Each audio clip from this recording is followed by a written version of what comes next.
As pesquisas de intenção de voto apontam um empate técnico entre Trump e Biden. Porém, o ex-presidente tem vantagem nos chamados estados pêndulos, aqueles que ora elegem um democrata, ora elegem um republicano. Em uma disputa apertada como a deste ano, na eleição americana, os detalhes podem fazer toda a diferença. Raramente política externa é um tema preponderante nas campanhas. No entanto, as guerras na Ucrânia e na faixa de Gaza mudaram a atenção do eleitor nos Estados Unidos. Isto sem falar da crescente influência da China no resto do mundo. Com menos de 5 meses para o dia da votação, vamos ver como os dois principais pré-candidatos estão se comportando para conquistar os indecisos, a começar por Joe Biden. O atual presidente já não é mais o mesmo. Aos 81 anos, o Biden, de gestos moderados, moldados pelas 5 décadas de vida pública, deu lugar a um pré-candidato de discurso ácido. Ao anunciar que participará dos 2 debates que antecedem a eleição, o democrata provocou o adversário republicano. E quem diria, com um vídeo publicado nas mídias sociais. Donald Trump perdeu 2 debates para mim em 2020 e desde então não apareceu mais para debater. Agora ele está agindo como se quisesse debater comigo novamente. Então vamos escolher as datas, Donald. Ouvi dizer que você tem as quartas-feiras livres. O tom de deboche vai além de chamar Trump apenas de Donald, dispensando a formalidade que a disputa sugere. Ao dizer que o oponente tem as quartas-feiras livres, é ironizar o fato de que o julgamento do magnata, na Justiça de Nova York, tem pausas programadas no meio da semana. O Joe Biden da campanha busca diferentes tipos de indecisos. Para alcançar os jovens, postagens cheias de sarcasmo. E para tocar o coração da classe trabalhadora, discursos em sindicatos, inclusive apoiando greves. Aliás, falar com os assalariados é a tática de qualquer político.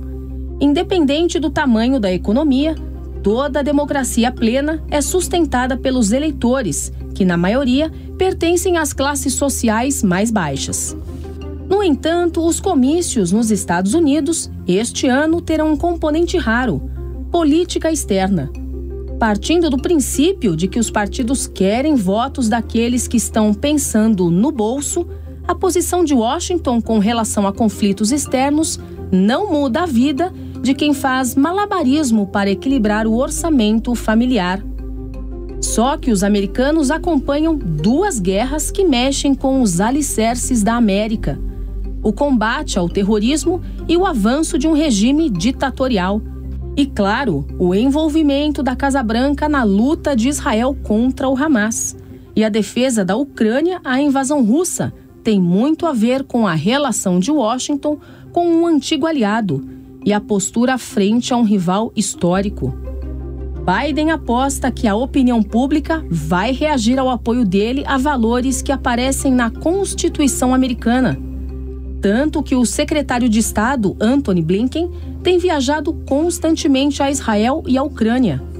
Esta semana, em Kiev, depois de se reunir com o presidente Volodymyr Zelensky e reiterar que os Estados Unidos estão enviando mais ajuda, o chanceler foi tocar guitarra em um bar da capital ucraniana.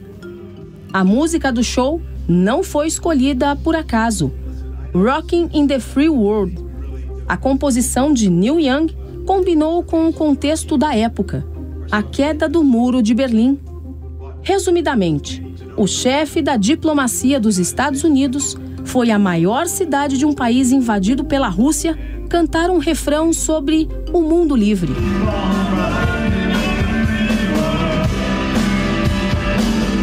Nas 5 visitas ao Oriente Médio, desde o ataque terrorista contra os israelenses em outubro, a conduta de Biden oscilou entre consentir e condenar.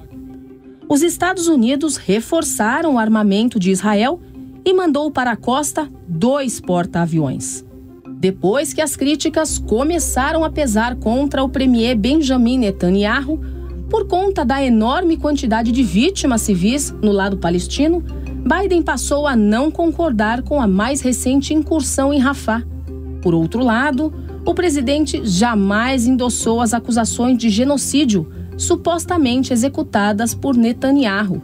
Afinal, o apoio da comunidade judaica é fundamental para quem quer se reeleger. Ao meu lado, o professor Carlos Pódio, a quem eu saúdo e desejo aqui uma ótima participação no nosso programa. O Carlos Pódio é um habitué da nossa programação. Ele sempre conversa com a gente por videoconferência, porque ele leciona no Berea College, que fica no Kentucky. A biografia do professor Carlos passa pelo fato de ele ensinar política americana para os americanos. Como ele está em passagem pelo Brasil, fiz questão que ele viesse aqui, então, presencialmente no nosso estúdio, para a gente falar sobre política americana, que ele conhece tão bem. E agora que eu falei da biografia do professor Carlos, eu vou falar da bibliografia do professor Carlos, que está lançando O Império Ausente, que é o mais recente livro dele, uma versão em português de algo que ele já escreveu nos Estados Unidos, e também, tão recentemente quanto, tem um outro livro, My News Explica a Política Americana. Acertei os nomes? A política dos Estados Unidos. A política dos Estados Unidos. Pronto, agora sim. Carlos, vamos começar a falar sobre Joe Biden olhando para os números de como os americanos eles entendem o governo de Joe Biden. O que, para mim, deve ser, estou puxando na memória aqui, uma desaprovação historicamente alta. São praticamente 17 pontos percentuais de americanos que mais desgostam do que gostam da política do Joe Biden. O que explica esse número? E qual é a chance de alguém ser reeleito diante desse cenário?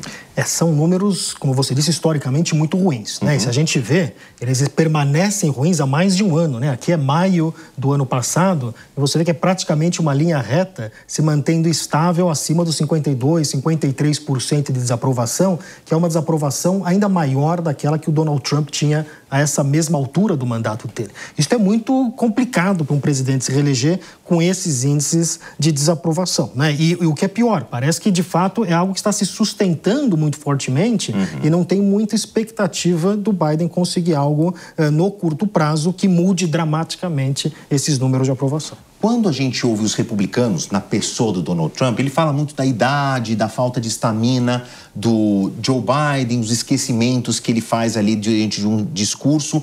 Os números da economia não estão péssimos, principalmente se a gente põe em nível de comparação com o Brasil, mas está longe de estar em golden years, né, nos anos dourados da economia americana.